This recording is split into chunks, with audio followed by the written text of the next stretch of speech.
Olá pessoal, como vão vocês? Espero que bem. Em vídeo anterior eu apresentei um roteirinho de como proceder testes bivariados no SPSS, essencialmente no SPSS versão 25 e em português, né? A ideia desse roteiro é que a partir da característica dos dados do seu problema, né, você é direcionado para o teste bivariado mais adequado. Então, à medida que você testa se os seus dados, né, a sua variável escalar tem distribuição normal ou não, se as variâncias são homogêneas ou não, você é direcionado para um teste não paramétrico ou um teste paramétrico, né? E se o seu problema é de uma amostra pareada, você é direcionado para o tal teste. Se você tem amostras independentes, para o teste para amostras independentes, ou seja, para o teste apropriado para esse tipo de dados, para essa característica, né? Se a sua intenção é relacionar variáveis, você é direcionado para uma análise de correlação, seja ela paramétrica ou não paramétrica. O arquivo está no formato de apresentação executável, né? À medida que você vai clicando e tomando as suas decisões, você vai sendo direcionado para o teste adequado, mas no final você tem algumas conclusões do tipo dessas que você está vendo aí na tela, né? Por exemplo, né, se você tem dados parâmetros, né, tem homogeneidade de variância, tem normalidade e tem uma amostra independente, você pode usar o teste T clássico, né, que você encontra aí na maioria dos livros, nos manuais de estatística. E como você executar, os menuzinhos que você deve seguir, tá aí na tela, né, no SPSS 25. E inclusive em cada uma, né, das decisões que você tem que tomar, você tem qual que é a hipótese nula do teste, para assim você conseguir analisar e interpretar mais facilmente os seus resultados. Enfim, esse roteirinho ele segue muito do que está colocado na maioria dos livros introdutórios de estatística, né? Os manuais de estatística, seja eles da área de administração, certo? Ou não, né? Então, qual que é a essência? A essência é a seguinte: você é direcionado para um teste paramétrico ou não paramétrico. Se você tem, por exemplo, amostras independentes, você tem distribuição de normalidade na sua variável escalar, tem homogeneidade de variância na sua variável escalar, você pode executar um teste T, certo? Agora, se não, você vai executar o teste Mann-Whitner, certo? Se a homogeneidade é muito discrepante, não tem normalidade de forma nenhuma, você vai executar o teste Mann-Whitner. Se os seus dados, por exemplo, são de natureza intrinsecamente ordinal, talvez você já pode ser direcionado para um teste Mann-Whitner, né? Então, todo livro de estatística, manual de estatística, você vai ver, né, que a maioria deles tem um capítulo lá de testes clássicos, teste T, análise de variância, tem um outro capítulo separado de testes não paramétricos, né, teste Mann-Whitner, Kuskal-Wallis, Friedman, se você tem mais de duas amostras e pareadas, certo? E qual executar você pode aprender nesse roteirinho que eu passei, né? É óbvio que não exime o conhecimento adquirido da lógica de cada teste, né?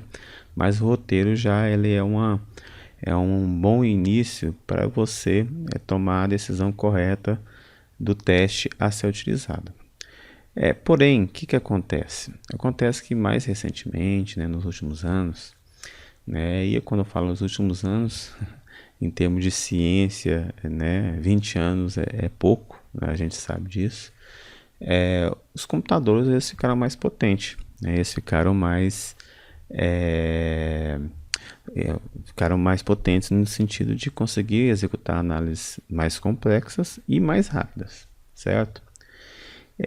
Então, né, você teve ao longo desses anos soluções talvez mais apropriadas, né, que você não precisa necessariamente tomar esse tipo de decisão, né, se eu vou executar um teste paramétrico ou não paramétrico. E existem algumas, mas a principal e que já está pronta na maioria desses softwares, né, é o processo de reamostragem, né? O que vem a ser o processo de reamostragem? A ideia é mais ou menos o seguinte: se você tem uma amostra, por exemplo, de 50 indivíduos, né, você vai simulando, construindo outras amostras a partir dessa própria amostra e vai retirando as estatísticas de interesse a partir dessas N amostras construídas, né? Você vai replicando e simulando outras amostras da sua amostra. Então, em vez de você ter uma única estatística, por exemplo, de média, você tem 50, 100, 500, 1000 estatísticas de médias, e a partir dessas 1000 estatísticas de médias, né, valores de média, você constrói, por exemplo, um intervalo de confiança para essa sua média, né? Então, esses processos de amostragem, são dois principais, o Bootstrap ou o Jackknife. O Jackknife ele funciona sem reposição, o Bootstrap vai repondo os seus indivíduos a cada rodada, né? Eles ficaram mais fáceis recentemente com o poder computacional, né? Imagina isso há 30 anos atrás, né? Como seria complicado fazer um processo tão árduo e intensivo computacionalmente assim. Então, por isso que muitas vezes, né, os livros de estatísticas e o que você executava lá atrás, né, ia mais pela parcimônia, né, pela simplicidade. É óbvio que tem todo um embasamento estatístico para isso, é óbvio, né? Os testes não paramétricos têm embasamento estatístico. Mas você tinha que tomar decisões e fazer cálculos muito complexos que você tinha que buscar o caminho mais rápido, né? Vamos dizer assim, mais fácil e menos complexo. Porque na mão seria muito complicado você calcular. Agora, tem muitas coisas do passado que já não se traduz agora no presente e já não se justifica utilizar e proceder, né? Uma delas, mas é óbvio que eu não estou colocando isso como uma regra, né? Uma delas seria, por exemplo, a gente executar sempre testes paramétricos baseado na teoria clássica, né? Os testes T, ANOVA, com o processo de reamostragem. Por quê? Com o processo de reamostragem você ameniza porque acaba sendo um processo não paramétrico, né? Você ameniza e tira o problema da falta de normalidade dos dados, né? No caso da sua variável escalar, assim como também você já faz os cálculos considerando a falta de homogeneidade dos testes, a homogeneidade das variáveis. Até porque muitas das soluções do teste T, né, da ANOVA, existe uma correção para a falta de homogeneidade. Então você pode calcular o teste T, os testes clássicos, né, paramétricos, com um processo de amostragem. O que eu estou falando em essência aqui, gente? Você não tem que decidir, né, dentro dessa lógica, você não tem que decidir se vai executar um teste paramétrico ou não paramétrico. Você vai simplesmente executar um teste paramétrico com processo de reamostragem, certo? Fazendo assim, você vai ter um resultado confiável, muito mais confiável se você não fizesse a reamostragem. E felizmente, né, de muitas versões para cá, o SPSS tem executado em várias rotinas, não todas, mas a maioria, as mais importantes, tem executado processo de reamostragem para nós, certo? Eu não vou apresentar um roteirinho para vocês, assim como eu apresentei, né, na decisão clássica entre teste paramétrico e não paramétrico, certo? Mas eu vou mostrar para vocês aqui com dados no SPSS, certo? Então vamos aqui, né, para uma base de dados no SPSS que eu tenho aqui, né, que eu trabalhei, que eu ajudei a pessoa a resolver o problema. É uma base de dados complexa, né? Complexa não, né? É grande, não é tão pequena, mas eu vou comentar só sobre as variáveis que interessam, tá? Eu coloquei elas aqui em cima já, né, que são essas três, para a gente aprender como que podemos executar essas análises, certo? Essa base de dados aqui eu sempre falo, né? Para mim não é só x e y, a gente tem que entender o que está sendo feito, né? Essa base de dados aqui É uma base que buscou avaliar a percepção de tempo dos relacionamentos afetivos. Tá? Essa variável percepção de tempo de relacionamentos afetivos aqui é uma variável, uma escala, né, que foram perguntados os indivíduos aí, né, aí isso é estudantes, viu gente, eram estudantes, esse teste aí, esse estudo foi feito com estudantes. Então foi perguntado aos indivíduos, por exemplo, quanto tempo eles acham que é a amizade colorida, quanto tempo dura uma amizade colorida, 15 minutos, meia hora, um dia, uma semana, a vida toda, né? Casamento, 15 minutos, enfim, é meio redundante, né? Mas casamento, 10 anos, 5 anos, relacionamento aberto, né? Poliamor, quanto tempo? Então, para perguntar aos indivíduos quanto tempo que eles acham, né? Desses relacionamentos afetivos. E aí a gente mensurou, né, em termos de tempo, classificou essa escala em percentis, certo? Então essa escala aqui varia de 1 a 100. Aí indicando que a percepção de relacionamento afetivo é mais de curto prazo, ou seja, mais perto de 1 mais de curto prazo, mais perto de 100 mais de longo prazo, ok? É óbvio que não interessa muito aqui, né, porque a ideia é apresentar a parte quantitativa, mas é bom a gente entender, né? Relacionamos com diversas outras variáveis, mas duas que interessam está relacionada aqui com a filiação religiosa, né, se o indivíduo é católico, evangélico, sem religião, ateu ou outra, né, e se o indivíduo é heterossexual ou não heterossexual, certo? Por que não heterossexual? Porque aqui não heterossexual poderia ser considerado bissexual ou homossexual, certo? Mas devido à quantidade de indivíduos, a gente agrupou apenas em 2. Então, qual que é a ideia, gente? A ideia é a seguinte: vamos supor que eu queira desenvolver um teste de médias simples entre essa variável de percepção de tempo de relacionamentos afetivos e orientação sexual, né?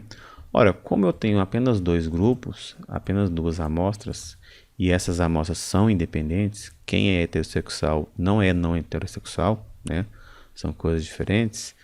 Eu ia ser direcionado para um teste T ou um teste Mann-Whitney, né? Dependendo da homogeneidade e da normalidade dos dados, certo? E o que eu estou falando para vocês é o seguinte: essa decisão já não precisamos. Vamos executar um teste T, certo? Vamos executar o teste T, beleza. Então, para executar o teste T, eu tenho que analisar, né, comparar médias, teste T de amostras independentes, tá aqui, né? Eu já até comecei a fazer aqui, né? Coloquei aqui a percepção de tempo, né? Tá aqui a variável, percepção de tempo, né, de relacionamentos afetivos com variável de teste, e o agrupamento aqui orientação sexual, né? Definir os grupos, não heterossexual e heterossexual, 1 e 2, ok? Agora a questão é a seguinte: para dar conta da falta de normalidade que pode ter, né, e a falta de homogeneidade que pode ter, o que eu vou fazer aqui? Eu vou executar um bootstrap. Nesse bootstrap, eu tenho que selecionar aqui, né, realizar bootstrap.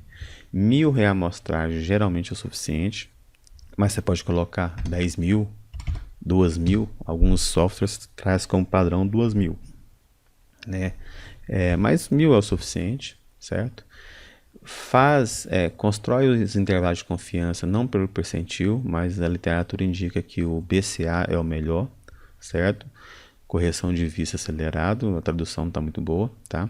Mas BCA é o melhor, então você seleciona aqui o BCA.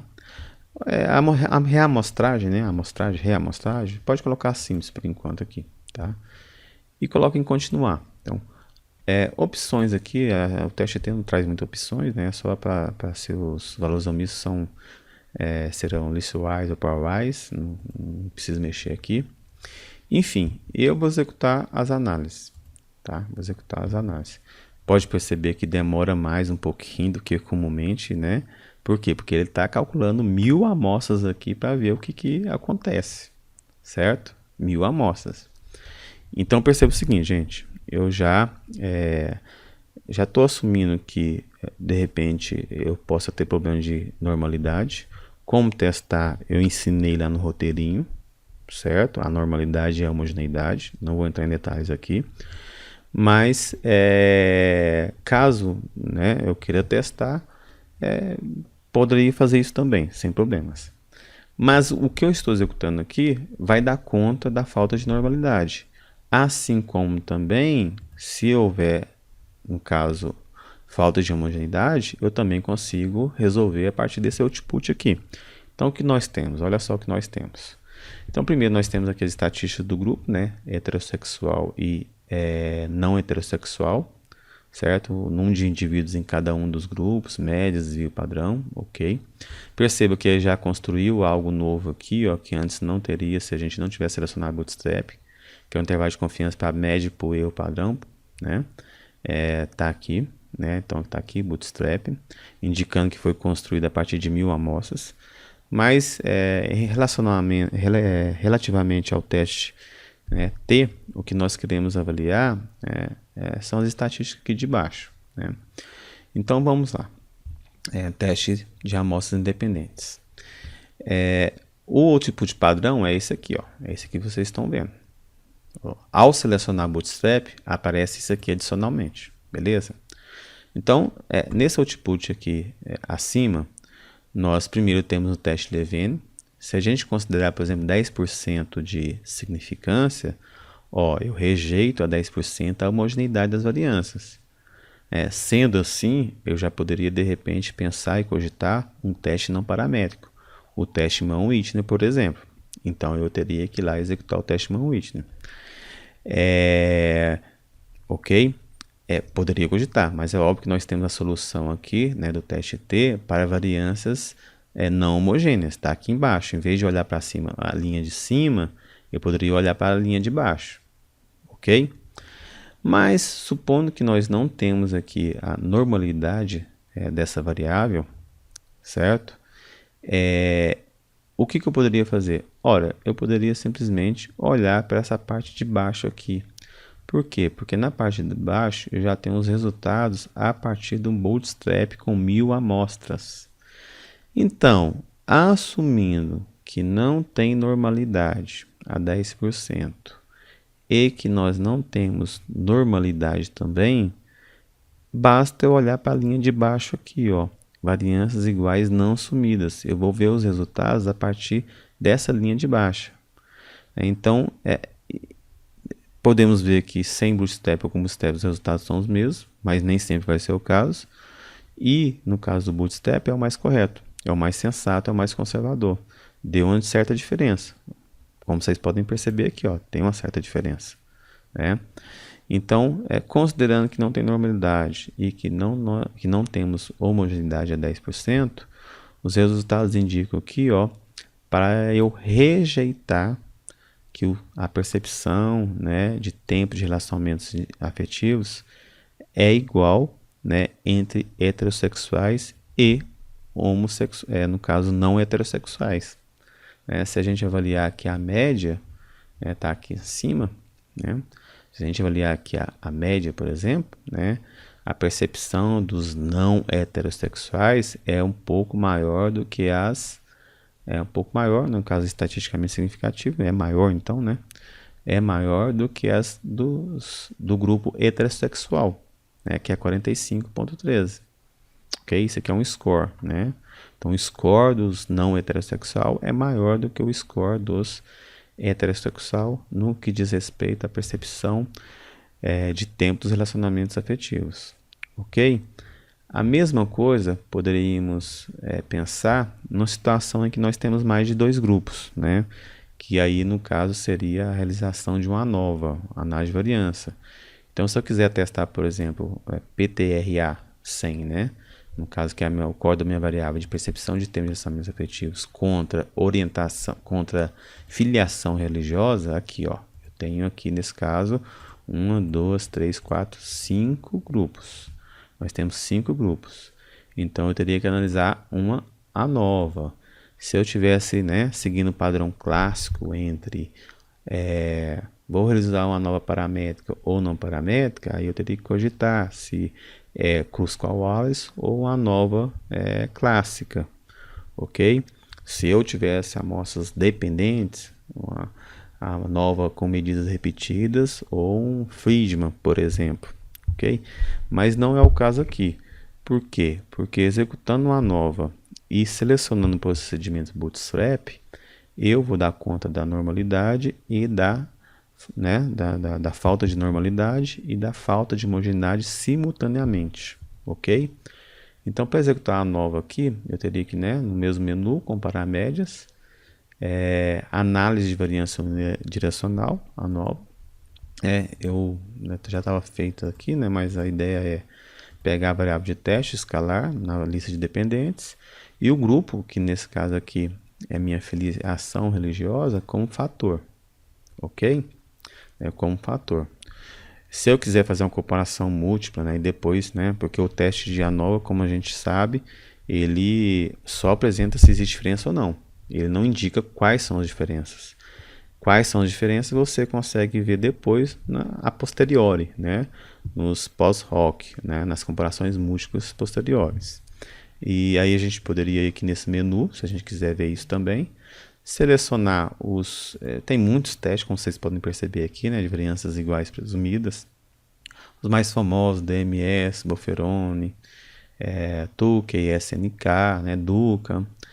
Mas a literatura ultimamente tem recomendado muito o GT2 de Rosberg, ok? Tem se mostrado aí em estudos de simulações melhor do que esses outros. Então, selecionando, ok? Caso não tenhamos homogeneidade de variância, nós temos ainda 4 opções. Os estudos de simulação têm indicado uma potência melhor do Games-Halley. Então, selecionar isso aqui.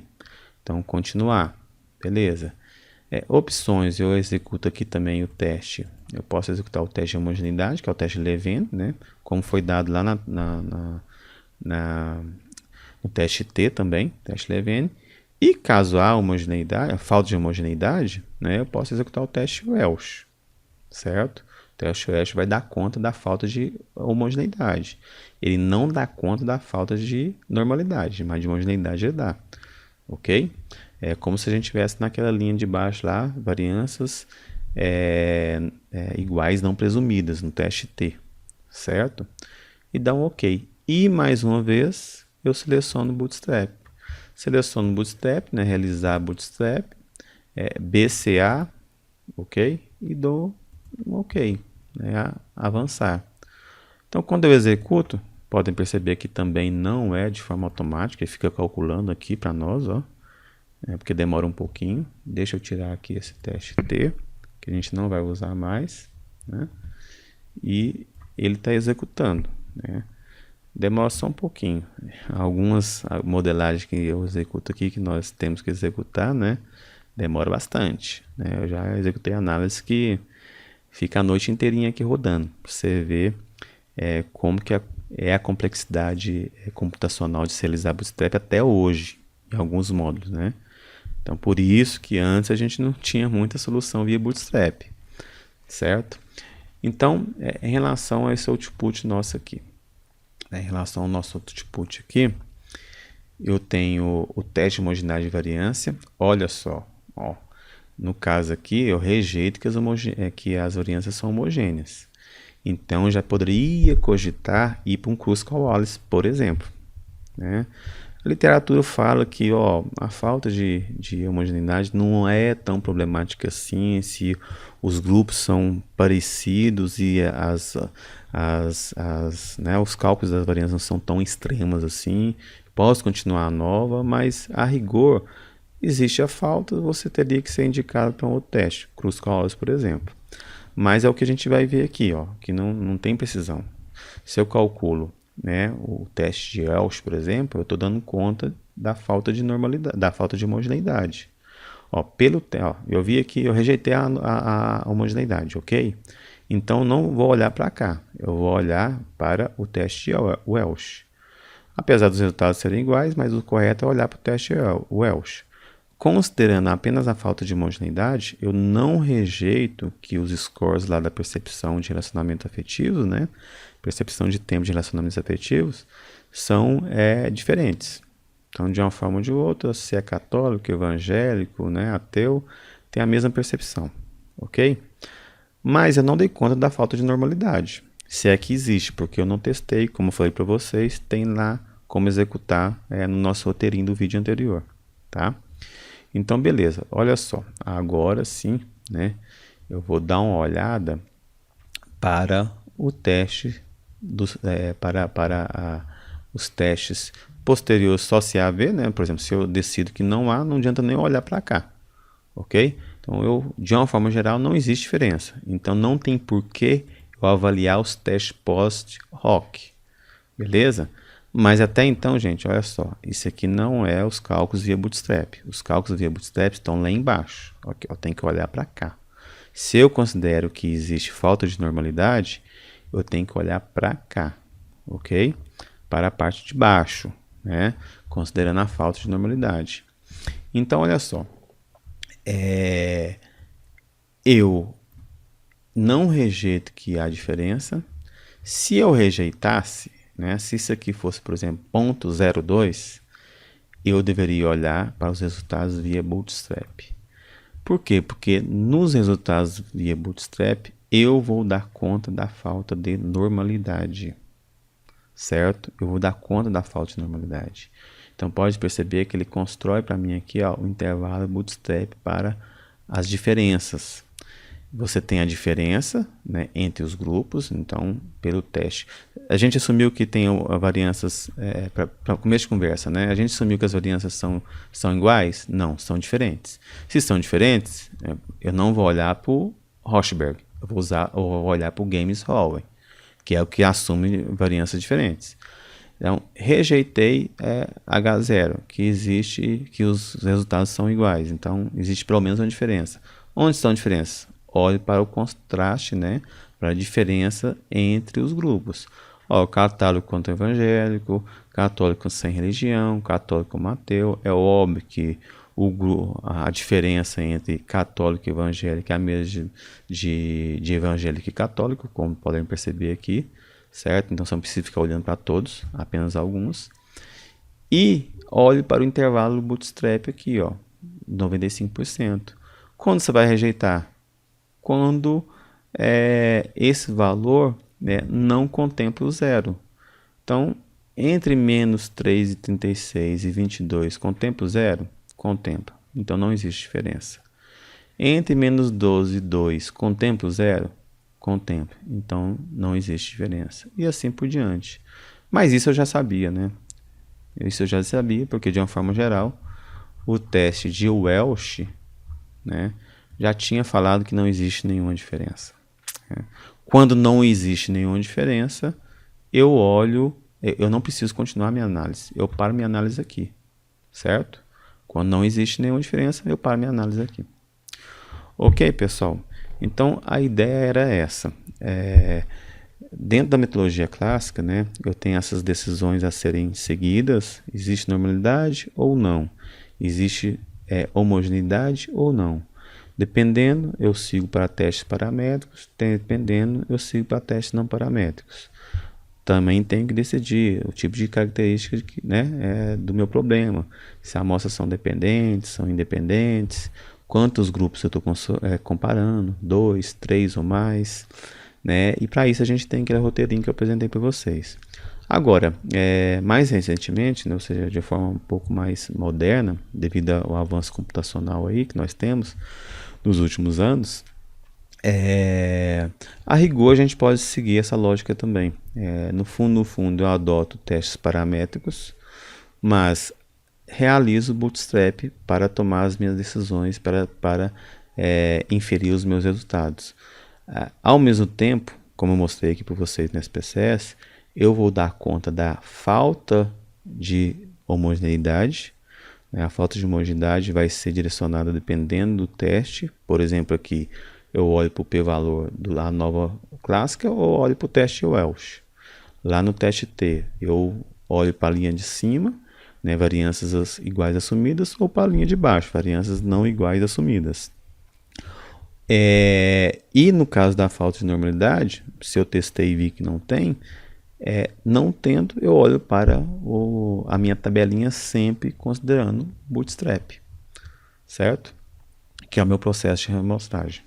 Certo, pessoal? O vídeo ficou um pouco longo, mas eu creio que deu para passar de uma forma um pouco mais detalhada. É óbvio que não exime a gente procurar um pouquinho do que vem a ser, né, o Bootstrap, e também, né, ver onde que eu posso aplicar isso no SPSS. Tem vários menus que eu posso executar isso. Por exemplo, aqui, ó, consigo fazer Bootstrap no análise de regressão também, né? Eu consigo fazer Bootstrap na análise de regressão. Então, diversos menus eu consigo realizar Bootstrap, né? Então, eu também tenho que conhecer, né, um pouquinho do que vem a ser, mas é algo simples, não é complicado, viu, gente? Dá uma olhadinha ali no YouTube, no próprio Google, vocês vão ver, né, até de forma ilustrativa, qual que é a lógica do Bootstrap, é muito fácil de entender, né? E ainda é muito poderosa, certo? É muito poderosa. Então, fique aí, gente, com essa dica que eu acho que vai ajudar bastante aí na pesquisa de vocês.